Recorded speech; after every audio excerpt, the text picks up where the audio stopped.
दोस्तों, देश के सभी पेंशन लाभार्थियों के लिए यह अब तक का सबसे बड़ा अलर्ट है। अगर आप या आपके घर में कोई भी वृद्धा पेंशन, विधवा पेंशन या दिव्यांग पेंशन का लाभ ले रहे हैं तो सावधान हो जाइए। सरकार ने पेंशन नियमों में बड़ा बदलाव कर दिया है। सरकार ने अब तक का सबसे बड़ा फिल्ट्रेशन सिस्टम यानी छटनी अभियान शुरू कर दिया है। लाखों ऐसे लोग जो गलत तरीके से सरकारी पैसे का फायदा उठा रहे थे और पेंशन का लाभ ले रहे थे, उन्हें लिस्ट से चुन चुनकर बाहर निकाला जा रहा है। सरकार ने 3 श्रेणियों के लिए 3 ऐसे कड़े नियम बनाए हैं जिन्हें जानकर आपके होश उड़ जाएंगे। आइए जानते हैं कि वर्तमान में किस राज्य में कितनी पेंशन मिल रही है और इस नए सिस्टम में अपात्र लाभार्थियों को कैसे छांटा जा रहा है जिनको पेंशन मिल रही थी। तो अगर आप भी पेंशन लाभार्थी हैं और पेंशन का लाभ उठा रहे हैं तो यह वीडियो आपके लिए बहुत बड़ी अपडेट लेकर आया है। चलिए वीडियो में आखिरी तक बने रहिए और जानिए किस प्रकार से सरकार के द्वारा यहां पर छटनी की जा रही है, पेंशन को लेकर क्या नियमों में बदलाव हुए हैं।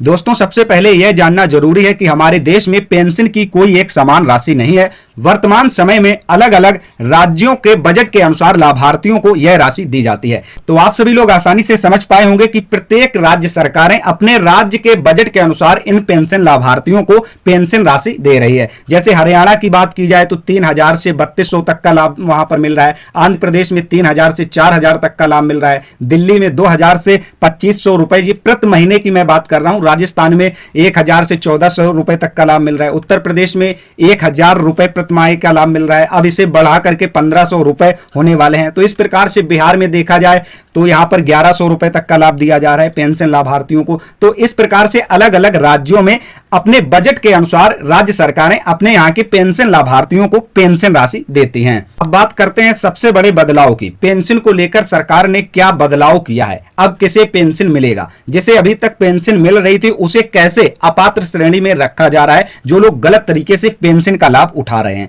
तो सबसे पहले हम बात कर लेते हैं वृद्धावस्था पेंशन की। ओल्ड एज पेंशन के लिए सरकार ने क्या फिल्ट्रेशन रखा है यह समझते हैं। अब तक कई लोग आधार कार्ड में अपनी उम्र बदलवाकर या गलत जन्म तिथि दिखाकर 60 वर्ष से पहले ही पेंशन का फॉर्म भर देते थे और पेंशन का लाभ उठाने लगते थे। लेकिन अब सरकार ने साफ कर दिया है कि उम्र की पुष्टि के लिए आधार कार्ड मान्य नहीं होगा। जी हां दोस्तों, आप लोग सही समझ रहे हैं। यह नया फॉर्म आप भरने जा रहे हैं। अगर आप वृद्धा पेंशन का लाभ लेना चाहते हैं तो 60 वर्ष उम्र के लिए अब आपका आधार कार्ड नहीं माना जाएगा, क्योंकि पहले आधार कार्ड के जरिए ही 60 वर्ष का मान लिया जाता था। अब आधार कार्ड उम्र के तौर पर नहीं माना जाएगा। नया नियम, अब अगर आपको अपनी उम्र 60 वर्ष साबित करनी है तो आपको स्कूल की मार्कशीट, नगर निकाय का जन्म प्रमाण पत्र या ग्रामीण क्षेत्रों के लिए कुटुंब परिवार रजिस्टर की प्रमाणित नकल देनी होगी। आप लोग यहां पर समझ सकते हैं। इस प्रकार से वृद्धावस्था पेंशन से जितने जुड़े लाभार्थी हैं तो उसमें भी इस प्रकार से छटनी की जा रही है और नए लाभार्थियों को यहां खासकर ध्यान देना है।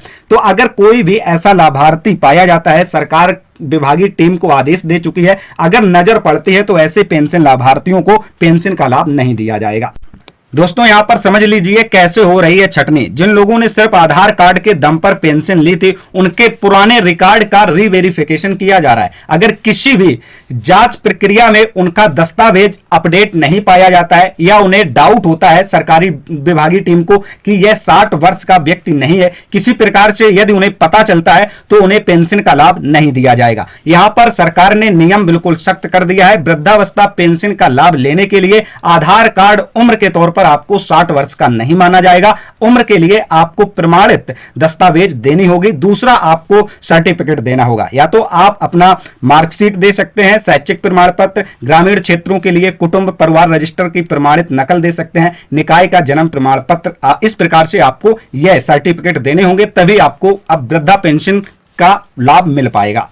दोस्तों, अब बात करेंगे दूसरा सबसे बड़ा फिल्टर, विधवा महिला पेंशन यानी निराश्रित महिला पेंशन के लिए लगाया गया है। सरकार और विभागीय टीम के सामने ऐसे हजारों मामले आए हैं जहां पति के मृत्यु के बाद महिलाओं ने विधवा पेंशन तो शुरू करवा ली, लेकिन कुछ समय बाद उन्होंने पुनर्विवाह यानी दूसरा विवाह कर लिया। नियमानुसार दूसरी शादी के बाद महिला इस पेंशन की हकदार नहीं रहती, लेकिन कई महिलाएं पेंशन का लाभ उठाती रहती हैं। इन विधवा निराश्रित महिलाओं की छटनी कैसे हो रही है, यहां पर यह समझें। सरकार अब 2 स्तरों पर जांच कर रही है। पहला, फील्ड सर्वे के तहत महिला के गांव या मोहल्ले में जाकर भौतिक सत्यापन फिजिकल वेरिफिकेशन किया जा रहा है। दूसरा, महिला के नए राशन कार्ड, पैन कार्ड या मैरिज रजिस्ट्रेशन को ट्रैक किया जा रहा है। अगर महिला के नए पति के खाते या सरकारी रिकॉर्ड से उनका नाम लिंक मिलता है तो सिस्टम तुरंत अलर्ट जनरेट करता है और ऐसी अपात्र महिलाओं की पेंशन रोक दी जाएगी। किसी प्रकार का लाभ नहीं मिलेगा जितने भी अब अपात्र लाभार्थी पाए जाएंगे। दोस्तों अब बात करते हैं तीसरा और सबसे गंभीर फिल्टर दिव्यांग विकलांग पेंशन के लिए है। इसमें दो बड़े स्तर पर धांधली पकड़ी जा रही है। नकली या कम प्रतिशत वाले सर्टिफिकेट के अनुसार विकलांग पेंशन का लाभ उठाने लगते हैं। नियमिया अनुसार कुछ राज्यों में 40% या उससे अधिक दिव्यांगता वाले लोगों को ही इसके लिए पात्र माना जाता है। कई राज्यों में स्थानीय स्तर पर गलत तरीके से सर्टिफिकेट बनवा लिए गए।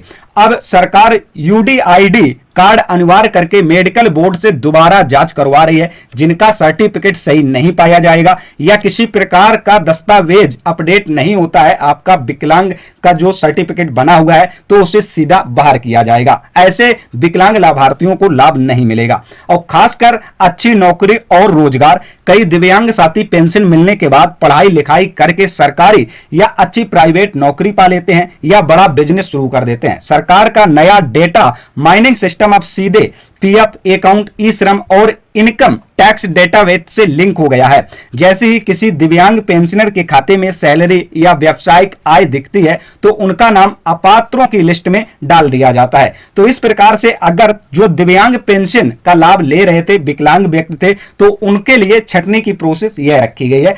दोस्तों इस प्रकार से सरकार ने नया फिल्ट्रेशन जारी किया है। देश के सभी वृद्धा विधवा विकलांग पेंशन लाभार्थियों का डाटा रीवेरिफिकेशन किया जाएगा। अगर किसी भी प्रकार की त्रुटि दिखती है या किसी भी प्रकार की समस्या दिख रही है विभागीय टीम को या जांच करने वाली जो टीमें लगी हुई हैं, तो उन्हें अब इस पेंशन योजना का लाभ नहीं मिल पाएगा। अगर आप पेंशन का लाभ लेना चाहते हैं तो अपने सभी दस्तावेज अपडेट रखें और आप लोगों को किसी भी प्रकार की घबराने की जरूरत नहीं है। अगर आपके पास सारे पुख्ता डॉक्यूमेंट, सारी चीज अपडेट है, तो आपको पेंशन का लाभ निरंतर मिलेगा। यह ध्यान रखें। उन लोगों को घबराने की जरूरत है जो गलत तरीके से पेंशन का लाभ ले रहे हैं। तो ऐसे लाभार्थियों को सरकार के द्वारा छांटा जा रहा है। तो दोस्तों सरकार का यह कदम उन गरीब और असली लाभार्थियों के लिए वरदान है जिनका हक ये अपात्र लोग मार रहे हैं। अगर आप पूरी तरह से पात्र हैं तो डरने की कोई बात नहीं है। बस अपने दस्तावेज जैसे परिवार रजिस्टर की नकल, विवाह की स्थिति, स्वघोषणा पत्र और यूडीआईडी कार्ड अपडेट रखें। आपको सरकार का यह छटनी सिस्टम कैसा लगा, कमेंट में अपनी राय देना मत भूलिए। इस वीडियो को ज्यादा से ज्यादा शेयर करें ताकि हर कोई जागरूक हो सके और पहले से पहले यह सारी चीजें अपने दस्तावेज अपडेट करवा सकें और पेंशन योजना का मिलने वाला लाभ निरंतर मिल सके। जानकारी काम की लगी हो तो इस जानकारी को ज्यादा से ज्यादा शेयर करें, वीडियो को लाइक करें, चैनल पर नए हैं तो चैनल को अभी सब्सक्राइब करें, बेल आइकन प्रेस करें। आप सभी को पेंशन योजना से जुड़ा हर छोटा बड़ा अपडेट, योजना नीड चैनल पर सरकारी योजनाओं के अपडेट, ऑनलाइन डॉक्यूमेंट सर्विस की जानकारी आप सभी तक पहुंचती रहेगी। मिलते हैं ऐसी किसी नेक्स्ट महत्वपूर्ण अपडेट के साथ, तब तक के लिए नमस्कार।